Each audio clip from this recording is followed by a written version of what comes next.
예, 전주시의회 국회의원 이성윤입니다. 법령제 차장님. 예. 정말 국민들이 참 부글부글 끓고 있습니다.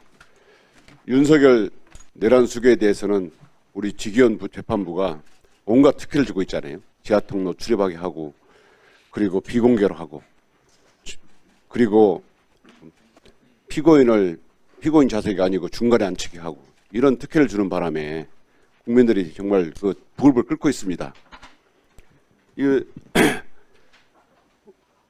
이번에 5월 1일 날 선고된 법원의 이 사법 쿠데타 정말 심각합니다. 이재명 대표 사건에 대해서는 온갖 외에만 적용해가지고 이렇게 또 초스피드로 빛의 속도로 재판을 선고하는 바람에 국민들이 참 분노하고 있습니다. 저는 5월 1일 날 판결을 보고 느끼는 게 생각나는 게 있었습니다. 물론 많은 법원에 계신 분들이 문자를 줬어요. 대법관들이 정치 몰입해가 되었다. 이렇게 표현하는 분도 있었어요. 정말 대법관님들 심각하게 반성을 해야 되고 생각합니다. 정말 지기현 판사가 탄핵을 해야 한다고 국민들이 주장할 정도로 심각하게 법원의 신뢰를 떨어뜨렸다면 이번 5월 1일 사법 쿠데타는 법원의 신뢰를 정말 땅에 묻어버렸다. 정말 내팽개친 판결입니다. 우리 차장님 동의하십니까? 판결에 대해서 평가는 다 다를 수 있다고 생각합니다. 차장님 혹시 제2 인혁당 사건 생각나십니까? 예, 좀 말씀을 해주시면. 제2 인혁당 사건은 1975년 4월 8일 날 대법원 전원 합의체에서 판결한 사건입니다. 이 사건이 왜 문제가 되냐면 75년 2월 달에 선고되자마자 다시 한 달 보름 만에 대법원이 딱 하루 전원 합의체에서 심리를 하고 바로 선고까지 했습니다. 선고 내용이 8명 사형 선고입니다. 대법원이 사형 선고 확정하자마자 그 다음날 새벽 4시에 8명을 사형 집행합니다. 이 법원에 있는 근무하는 분들이라면 누구나 인정합니다. 법원 사법역사상 가장 최악의 판결이라고. 저는 어제 이 대법원이 한 조희대 대법원장이 내린 이 이재명 공직선거법 위반 판결 제2의 인혁당 사건이라고 생각하고 정말 수치스럽게 생각한다고 생각합니다. 사장님, 법원에서 그 전원합의체 심판 내규가 있죠. 예. 10일 이내에 공고하게 돼 있죠. 어떤 원칙이 전압을 열려면. 예. 그 다음에 한 달에 한 번이 원칙이죠. 예, 그렇습니다. 그 다음에 우리 그 재판 연구관들이 사전 보고가 있어야 되죠. 검토 보고가. 예. 예. 이런 거 지켰습니까? 지켰을 것으로 생각하고 있습니다. 그러면 그 재판 기록은 다 봅니까? 아니면 연구관들이 검토 보고서를 다 봅니까? 기록을 봅니까? 검토 보고서를 봅니까? 대법관님들께서 예. 연구관들의 검토 보고서도 보시고 기록도 다 보실 것으로 야, 판단합니다. 기록이 언제 대법원에 왔습니까?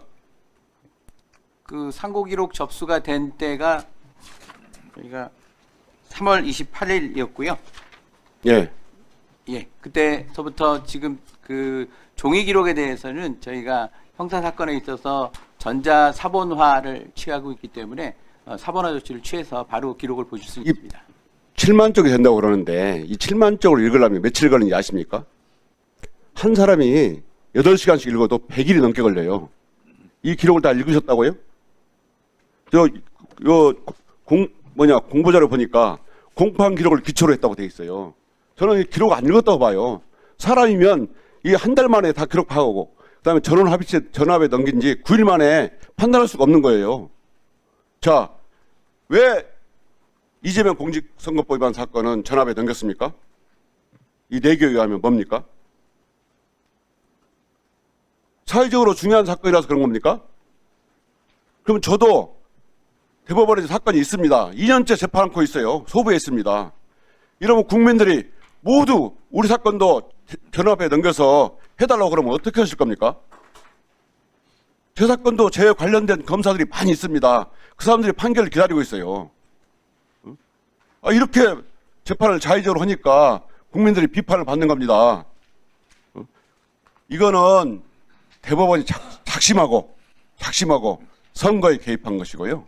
인혁당 사건처럼 A만 적용해가지고 하루에 이틀 만에 심리했지만 결국 7만 쪽이 되는 기록을 잠깐 심리하고 정말 빛의 속도로 판결을 내려가지고 국민들이 지금 선거가 한 달도 안 나는 시점에서 국민들이 배심원으로서 판결을 해야 한다고 생각하는데 법원이 그 사법부를 일으켜가지고 재판에 간섭하고 국민들의 재판 리더 선임권, 대통령 투표권을 죽여버린 겁니다.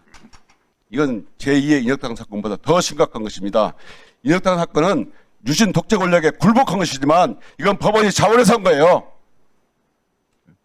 이러니까 법원이 내란 세력이 동지했다 비판을 받는 거고 사법 쿠데타를 일으켰다는 비판을 받는 겁니다. 법원이 할 말이 없어요.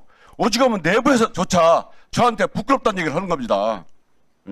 정말 이거 법원 판결문에 이런 반대의견 중에 제가 감동적인 것이 있어 보여드리겠습니다. 대법원이 선거의 공정성을 내세워 허위사실 공표죄의 적용 범위를 넓히는 해석 방향을 제하는 것은 민주주의 발전의 역사를 후퇴시키는 퇴행적 발상이다. 특히 이와 같은 해석 방향이 검사의 기소 편의지와 결합할 경우 민주주의 정치와 법원의 정치적 중립성에 가해지는 위험은 심각할 수 있다. 정말 위원장도 말씀하셨지만 다수견보다 소수견이 더 페이지가 많지 않습니까? 이건 이례적이잖아요. 정말 윤석열 12사 내란도 실패했지만 정말 이번 법원의 5월 1일 사법 쿠데타도 성공할 수가 없습니다. 왜냐하면 국민들은 다 알아요. 법원이 어떤 건수를 부렸는지. 죄다 윤석열이 임명한 재판관들이 다수 의견을 냈지 않습니까? 그렇기 때문에 국민의 비판에 저항에 직면해서 이번 쿠데타는 반드시 실패하고 법원은 법원 개혁의 비판에 직면할 것이다. 네, 수고하셨습니다. 우리 법원행정청 차장님, 예. 너 판사신가요? 예, 맞습니다. 네. 예전에 독재 시절에 간첩 조작 사건이 있었습니다. 예. 재심을 통해서 다 무죄로 밝혀졌습니다. 그때 검찰의 공소장과 판사의 판결문이 일치한다. 검사의 공소장을 보고 베껴서 판결문을 쓴 부끄러운 역사가 있었습니다. 법원의 흑역사입니다. 알고 계신가요? 예. 이를 질타하는 한 전직 판사의 글을 잠깐 읽어드리도록 하겠습니다. 법관들이 언제부터 권력의 눈치를 보지 않고 자유롭게 재판할 수 있게 되었습니까? 1970년대나 80년대는 검사가 건네주는 쪽지를 보고 독재 정권 입맛에 맞게 그대로 판결하는 법원이었습니다. 고작해야 1990년대 민주주의를 위하여 자기 한몸 바쳐온 수없이 많은 사람들 덕분에 이렇게 달라졌습니다. 요즘 진보 성향 판사들이 뭔가 있는 척하며 타는 목마름으로 같은 민중가요를 목청껏 부르는데 그 사람들이 모르는 것이 있어요. 법관들은 민주주의를 위하여 한 일이 없습니다. 대부분의 법관들은 동료와 선후배들이 학교와 거리와 일터에서 민주화 운동을 할 때 골방에 틀어박혀 공부만 했습니다. 판사들은 고마워할 줄 알아야 합니다. 이렇게 일갈한 전직 유명한 판사가 있었습니다. 누구냐? 이분이 문영배 재판관입니다. 문영배 재판관은 법원의 흑역사에 대해서 이렇게 질타하면서 이제라도 정신을 차려야 한다라고 강력한 메시지를 이렇게 낸 적이 있습니다. 우리 법원 판사들이 한번 되새겨 볼 그런 대목이지 않은가라고 해서 소개해드렸습니다. 이 부분에 대해서 할 말 있습니까? 따로 드릴 말씀은 없습니다. 제가 의원님들의 발언에 대해서는 가급적이면 사실관계 부분에만 제가 말씀을 드리는데 주진우 의원님 방금 발언 중에 입법부의 사법부 침탈이라는 발언은 적절해 보이지 않습니다. 자, 주진우 의원은 예상한 것마다 다 틀리더구만요. 5대3, 4대4 헌법재판 이거 틀리고 파기자판 주장했는데 그것도 틀리더군요. 자, 그래서 파기자판 이것을 주장하고 요구하는 것이 그러면 사법부 침탈입니까?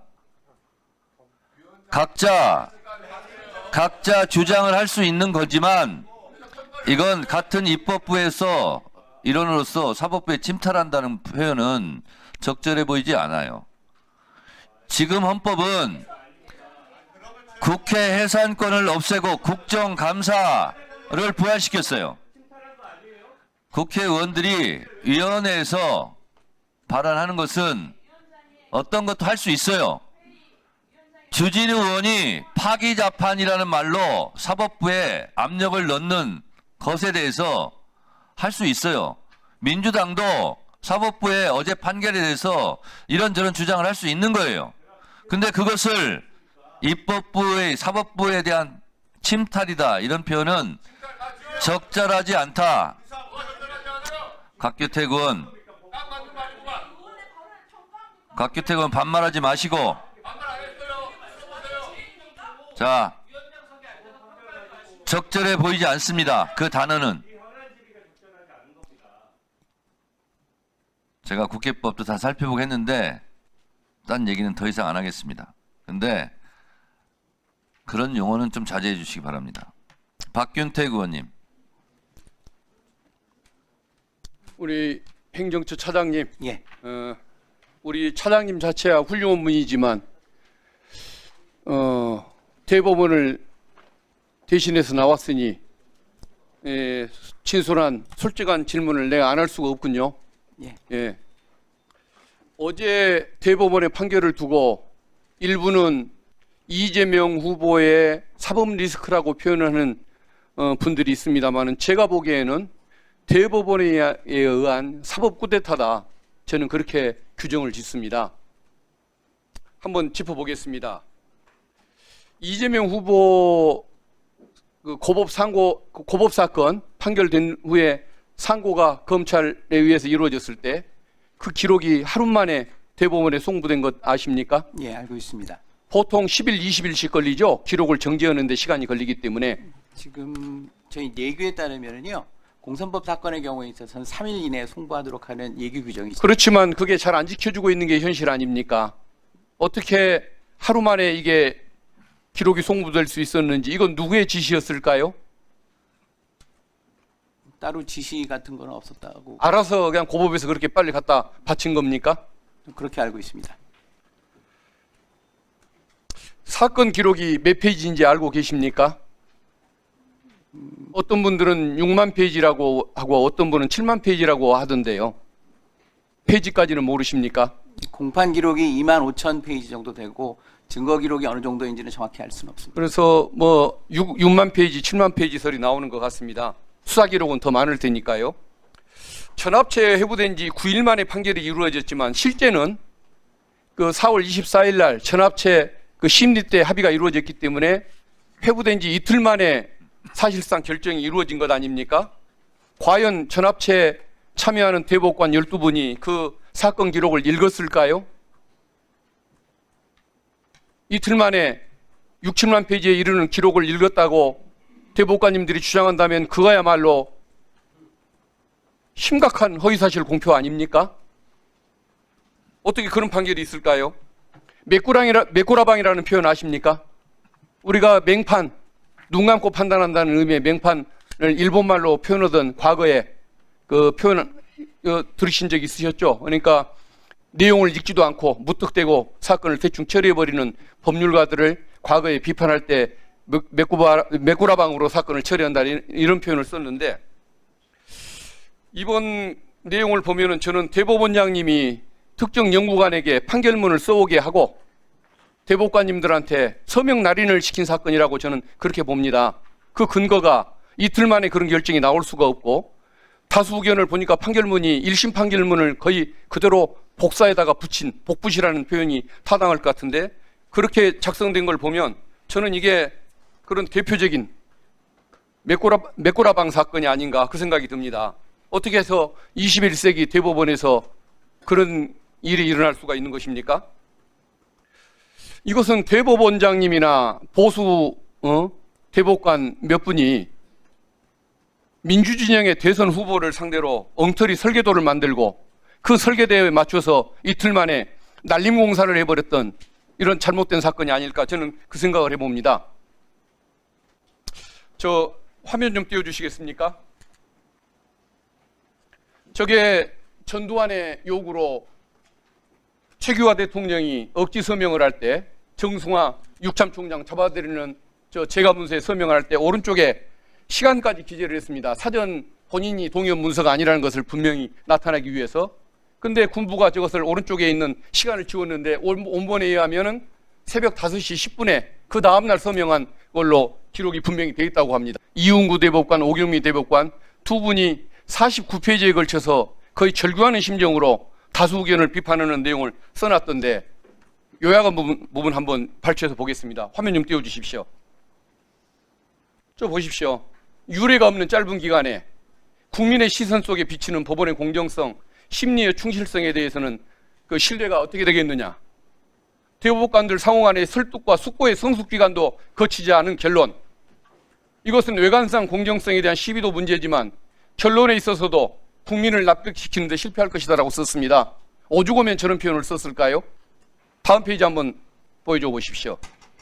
죄용 법정주의나 의심스러울 때에는 피고인에게 유리하게라는 형사법의 기본 원칙도 반했다고 저런 표현을 써놓고 있습니다. 두 분의 대법관이. 다음 페이지 보여주십시오. 저 보십시오.